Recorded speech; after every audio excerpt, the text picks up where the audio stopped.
All right, ladies and gentlemen, welcome back here to the full story on WYAB 103.9 as we get into our first story. And I want to talk about it's not a very sexy subject, but it's one that affects everybody's lives or affects most Americans' lives if you have investments or looking to buy a house or pretty much anything that involves borrowing money.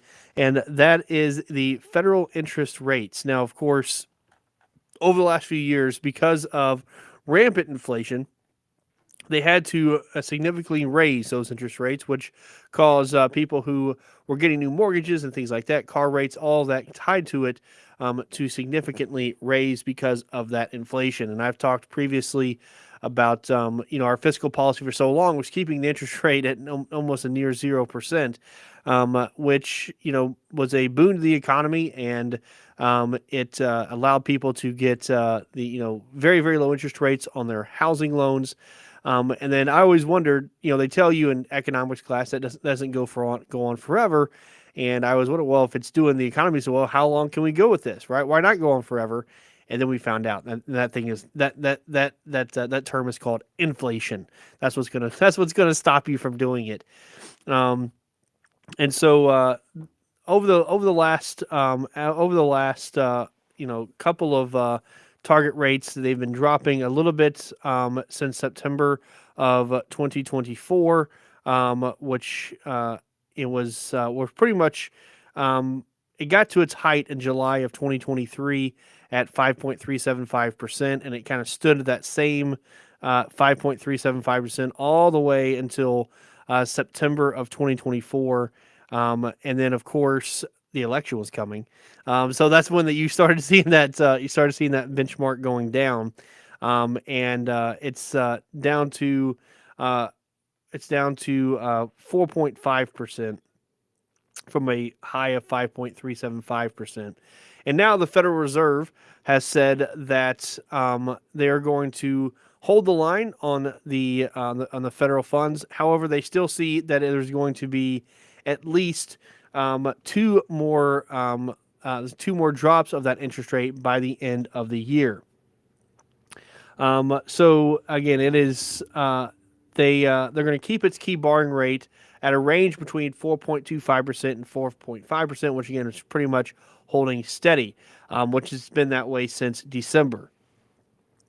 Markets had been pricing in virtually zero chance of a move at this week's two-day policy meeting. Along with the decision, officials updated their rate and economic projections for the year and through 2027 and altered the pace at which they are reducing bond holdings. And despite what's going on with the tariffs, as well as an ambitious fiscal policy of tax breaks and deregulation, officials said they see another half percentage point of rate cuts through 2025. And so that means is since the Fed prefers to move in quarter percentage point increments, that would mean that we're going to have two reductions this year. Investors took encouragement that further cuts could be ahead, and the Dow Jones Industrial Average rose more than 400% following the decision. And again, a big part of interest rates is why they've had to be up so high is because of inflation, and a key driver of inflation is government spending. So if you can reduce government spending, ideally, and you can reduce it significantly, which Doge is doing, you can lower inflation, which therefore is going to allow the federal allow the feds to lower the federal bank to lower the Federal Reserve to lower it in response to that. Now, again, with tariffs and how tariffs play into that.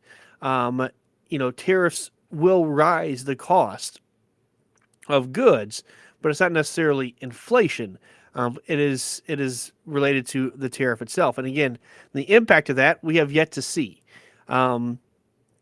This is relatively just happened, relatively new, so it's going to take time to see what effects those tariffs will have and how companies will move because of it. Whether they pass that cost on to the consumer, whether they look to moving factories back to the United States, which again would create jobs, which would help with a healthy style of inflation. But the key is, like I said, those are just undetermined. um, and that's why right now the reserve is holding steady. But even then, again, because they're looking at inflation should be dropping, right? Inflation should be dropping because of spending, which is being lowered. Anytime there's less spending, that should drop inflation. And so, because of that, they can still futurely project in the future two more rate drops. And the in a post meeting statement, they noted that an elevated level of ambiguity surrounding the current climate, like I said, because around tariffs.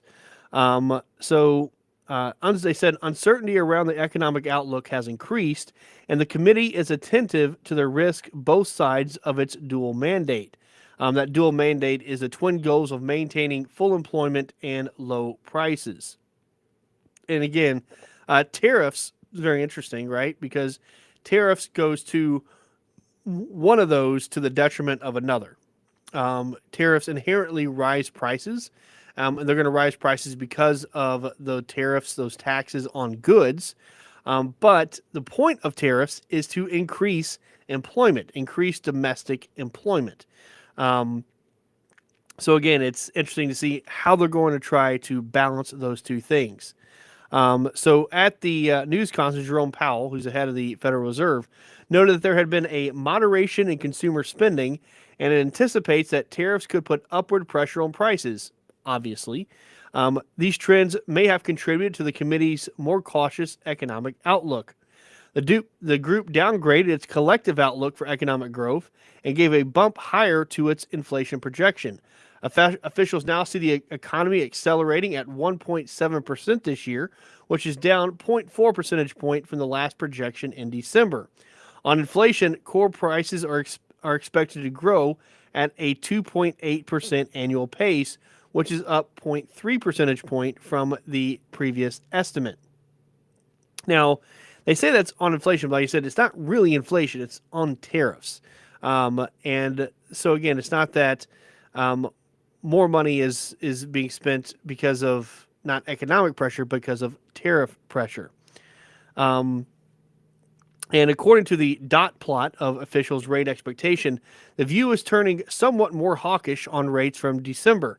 At the previous meeting, just one participant saw no rate changes in 2025, compared with 4 now. However, again, they did report that there would be 2 more decreases by the end of the year.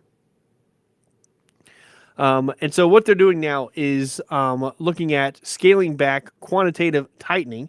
So in addition to the rate decision, the Fed announced a further scaling back of its, quote, qualitative tightening program, in which it is slowly reducing the bonds it holds on its balance sheet, meaning that they are trying to sell off the bonds that they currently have, which means we're trying to sell off the debt and reduce the debt of the United States.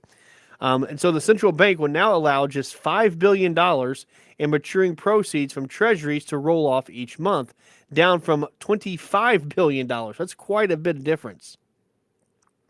And it left a $35 billion cap on mortgage-backed securities unchanged, a level that has rarely hit since starting the process. So again, reducing that debt that is being held, which again is something that Donald Trump and Elon Musk are wanting to do, is reduce that federal debt.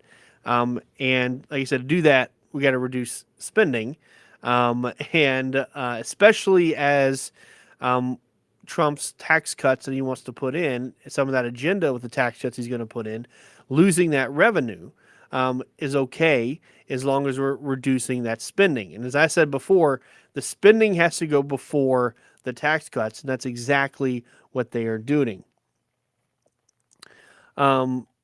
So again, this is all following all of the, like I said, radical decisions and radical movements that the Trump administration has taken since they've been in. And I don't mean radical in a bad way, okay? I think radical can be understood as in a bad way, but I don't mean it in necessarily a bad way here. I mean radical in very, very big changes to policy, right? And like I said before, is that radical change is sometimes the necessary form of change that needs to happen. But any kind of thing that's radical changes is going to make people nervous because it's no longer that status quo. So again, and you put into fact what the tariffs are and how that's going to handle, and people don't really know exactly how that's going to how that's going to work. But Bank of America CEO Brian Moynihan earlier Wednesday, and we've talked about him before. Earlier on Wednesday, countered much of the talk recently around Wall Street, or at least the gloomy talk around Wall Street. So the head of the second largest U.S. bank by asset said car data shows spending is continuing at a solid place, with B of A's economists expecting the economy to grow around 2% this year. So it's going to be interesting. Again, he's seeing that from his direct data. Obviously, that is from their credit cards. But he's thinking, hey, we're seeing increased spending. And again, you want a decent amount of increased spending, with showing people are having more in their pockets. And again, that's the ultimate goal of tariffs. It just takes a little while to get there. And on the issue of tariffs, obviously Donald Trump put on several tariffs on the EU. The EU said they're going to have retaliatory tariffs, and so we're going to put tariffs right back in the United States. Well, now they're tempering that just a little bit, as they have decided to postpone any action on retaliatory tariffs at least until mid-April. And that was over the Trump administration's increase in tariffs on all steel and aluminum imports to 25%. So the EU had intended to impose measures on goods from the United States worth some 26 billion euros, which is $28 billion, in two phases, on April 1st and April 13th. And those tariffs will target steel and aluminum products, but also American beef, poultry, bourbon, motorcycles, peanut butter, and jeans. And again, I don't understand, they said they want to do retaliatory tariffs, where our tariffs is on aluminum and steel, and then you want to tariff also from us beef, poultry, bourbon, motorcycles, peanut butter, and jeans. So again, it's not necessarily it's more you're trying to be punitive in your tariffs, and that's fine if you want to go that route. The question is, how is that going to work out for you? And now I think they're looking at it's like, whoa, let's not. Maybe we reacted a little too hasty there. And because what Donald Trump said is like, hey, okay, you want to do that, right? I get it. We can do reciprocal tariffs too. So if you're gonna tariff our beef, poultry, bourbon, motorcycles, peanut butter, and jeans, you're gonna see the exact same thing happen to you. And I think that made them took them a little bit of pause that they want to do. So European Commission President Ursula von der Leyen said, quote, I can confirm that we decided to adjust the timing of the entry into force on tariffs. The EU's executive branch manages trade negotiations and disputes on behalf of the 27-member bloc. Von der Leyen said that with the delay, the Commission's goal is to, quote, get the balance of products right, reflecting the interests of our producers, our exporters, our consumers, and of course, minimize the potential negative impact on our economy. EU Trade Commissioner Maros Sefcovic, I can't say that, it's some kind of Eastern European name, who has had talks with U.S. officials to try to avoid a tariff war, warned lawmakers earlier on Thursday that the situation is quite fluid and quite volatile. Maros, I don't know if that's male or female. I'm going to go with female. Maros sounds female. But she said that delaying the measures would allow the EU to better understand the possible impact of Trump's reciprocal tariffs and work out how best. Oh, it's a he. It is a he. How to best respond. So he said this would give us extra time for negotiations with our American partners to try to find a mutually agreeable solution, which clearly would be a preference for us. So a little bit of common sense now is coming to them. Again, I think they had a knee-jerk reaction. They felt a little offended by Donald Trump, and they're like, "Hold on a minute, like, well, let's take a step back here. Maybe we don't want to go so hard and start taxing everything from the United States, because that could really, really hurt us. That would maybe not be so great for us, because as I said before, if they don't get it from the United States, then they're probably going to get it from either Russia or China, and that's also not very great for them." Right? That's not great for them at all. uh, especially since they don't want to talk to Russia, right? You, we are the only ones who are willing to negotiate with Russia, so Russia's not going to negotiate with them. And they put all these sanctions to try to hold Russian assets and European banks and hold their money. So they're not going to get anything from Russia. So they kind of like maybe we should take a step back and think about this here. Um, before we just start going, and von der Leyen reaffirmed that she said that the EU is opposed to tariffs. We think that tariffs are bad. They are like taxes. They are bad for consumers. They are bad for business on both sides of the Atlantic, without any question. Well, you can't tell us what's bad for us, but it's definitely going to be worse for you, as again the EU has relied on America in a lot of ways. And again, they also rely on us for their defense, and I think like this too. Hey, you want to put tariffs on our goods, then we're going to start charging you for defending your countries, right? And that's what I want to talk about next in our next show. We're going to take our next break right here. But that's a great segue into the next story that I want to talk about, which is the Republicans from the Senate Armed Services Committee in the Senate trying to potentially fight Trump on changes he wants to make with how much involvement we have in Europe militarily, and trying to buck that trend, including, like I said, Senator from Mississippi, Roger Wicker. So that's the next thing I want to talk about. If you want to call in during the break, number 601-879-0002. Keep it tuned to the full story on WYAB 103.9.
All right, ladies and gentlemen, welcome back here to the full story on WYAB 103.9 as we get to our next story.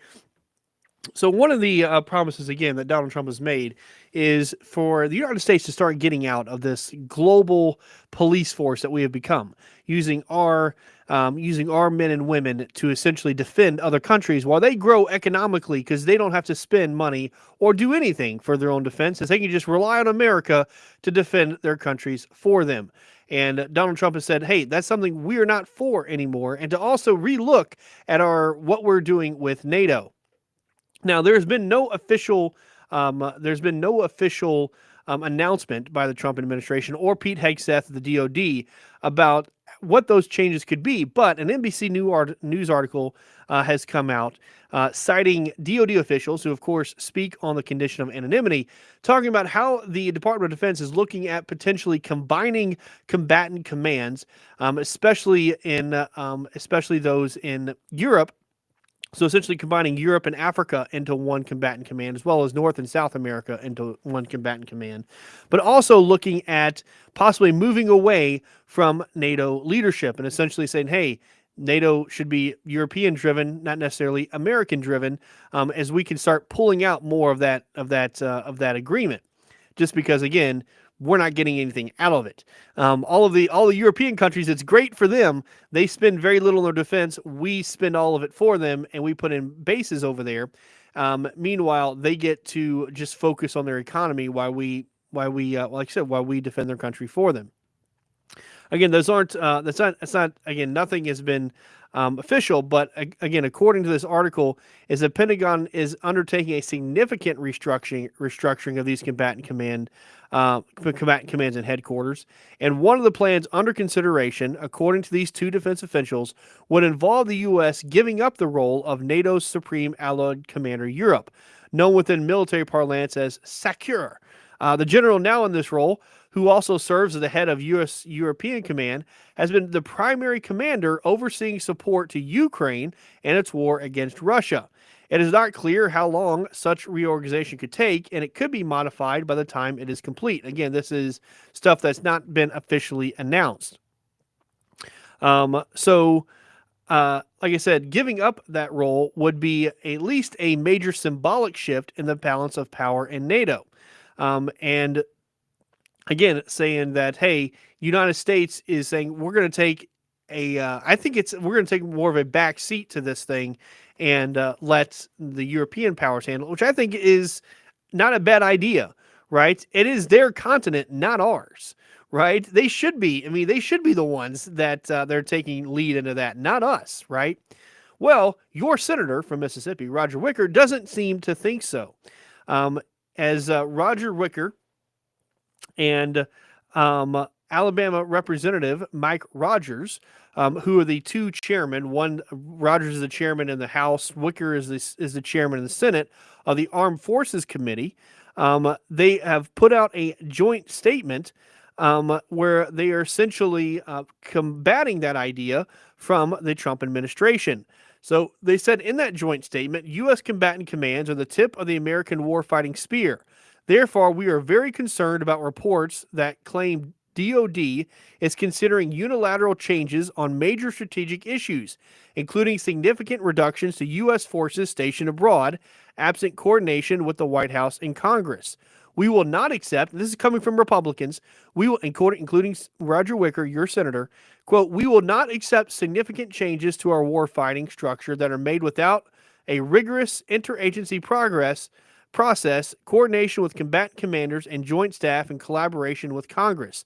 Such move risk undermining American deterrence around the globe and detracting from our negotiating position with America's adversaries. And they have even threatened to use the power of the purse, and how they want to do that, and trying to defend that. And like I said, how does they not realize, and Senator Roger Wicker doesn't realize, and maybe because he hasn't had family who has been stationed overseas, that we are tired of doing that, right? We are tired of sending Americans overseas in these bases in other countries that he talked about, right? unless there is a strategic point to it. And there's a difference there, right? If it's okay for us to have strategic bases just for our own defense, okay? But that should be the purpose of it, is our own defense. But we have bases in all these places that are there for those countries' defenses, right? Not ours. And a big one of those is U.S. Forces Japan. So Japan is another part of this reorganization structure that has been talked about by the DoD. And Japan hasn't really been allowed to defend itself a whole lot since World War II. And for good measure in the very beginning. Don't get me wrong, for very good measure in the very beginning. Because what we didn't want is that Japan to get back to the power that it had in order for them to be able to strike us again. Keep your eye on your enemy very, very close. And Japanese, a lot like other people, they are a different type of fighter. Okay. They are brutal. They are unrelenting. And they are very, very dedicated. They don't understand the word surrender, which makes them a very, very tough adversary to fight. So we wanted to make sure that they just couldn't start their army back up. So we didn't allow them to be an army. And since we didn't allow them to do that, we had to be their army for them. That made sense for a while. We are now 70-something plus years past that, okay? Actually, 80 years. And this year, 80 years, right? 1945 to 2025, I think that's 80 years. All right, there's been a whole culture shift over there. And it's about time for Japan to start defending itself and allowing them to defend themselves. I'm not saying let them have nuclear weapons, but let them have, I'm rephrase that, not letting them have unfettered access to nuclear weapons, right? But at the same time, they are obviously an ally, and let them build up their own military. We can be allies with them instead of us just handling it. And under the last DoD, they've been looking to expand our control over Japan, and over U.S. Forces Japan. So essentially, they're going to expand it more to modernize what they said, modernize the structure of U.S. Forces Japan. And so they are looking at doing that, and by halting this planned expansion of U.S. Forces Japan, again, expanding how much troops we have there, well, they wanted to put in a new base, for instance, in Tokyo, which, again, is just totally unnecessary, and expand how many troops are in Japan, again, which is totally unnecessary. Now, from a troop standpoint, it's kind of cool to be stationed in Japan, but if things were to go down, I don't care to defend Japan, especially since those are the people who killed, our ancestors just 70 years ago, brutally, right? They were brutal people, all right? And how they tortured and how they treated POWs is just not great. They were pretty horrible people in World War II, not just against us, but against others as well. And so, I have nothing against Japan, right? But at the same time, I don't want to die to defend their country. I can tell you that right now. And so, like I said, especially as China and stuff like that rises, it'd be in our best benefit to allow them to grow their military instead of us being their military for them. But the DoD and under the Biden administration is looking to do the exact opposite with U.S. Forces Japan. Like I said, and including to expand part of that. And so as part of what we're looking at, it was going to save over $1.1 billion by not doing this force restructure of U.S. Forces Japan, which I think is a great idea. Let's save that $1 billion. Let's allow Japan to build up their military, and then we can be allied with them. Okay, I think it's a great ally to have. Don't get me wrong. If I'm fighting a war, I definitely want Japan on my side, and I want Japanese fighters on my side. Okay, because they are generally really, really, really good fighters. Okay, unlike Russians, right, and Chinese, who aren't great fighters, because Japan just absolutely wrecked China in World War II. They were killing Chinese left and right. That's the kind of people I want on my side. I want them to be allied with me. So let's allow them to build up their military. We can spend less, and we can focus on joint exercises instead of us just being their defense. And I think that's a great idea. But people like Roger Wicker, they get stuck in that old-timey idea of that we got to be the nation's savior. We got to be the nation's police officers. And that's just not where we're going to be. And that's not what the American people want. All right, we're going to take our last break right here. When we get back, we'll do This Day in History. Keep it tuned to the full story on WYAB 103.9.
All right, ladies and gentlemen, welcome back here to the full story on WYB 103.9 as we get to This Day in History. So on this day, March 21st, 1952, in Cleveland, Ohio, the very first rock and roll concert was held at the Moondog Coronation Ball, hosted by DJ Alan Freed, who had created the term rock and roll. The lineup was stacked, including Paul Williams and his Huckbucklers, which you hear right here in the background, Tiny Grimes, the Rocking Highlanders, the Dominoes, and more. The tickets sold out fast, and thanks to counterfeit tickets and a printing mishap, an estimated 20,000 people showed up to an arena meant for only 10,000. Therefore, the crowd pushed in, and the doors couldn't hold, and the fire department had to shut it down with just one song, and they had to shut it down after just one song, which I think is nothing more rock and roll than that. But that happened today, the very first rock and roll concert on this day, March 21st, 1952. Well, that's all I have for you guys today. Hope you have a great weekend. My name is Matthew Bishop, and you've heard the full story.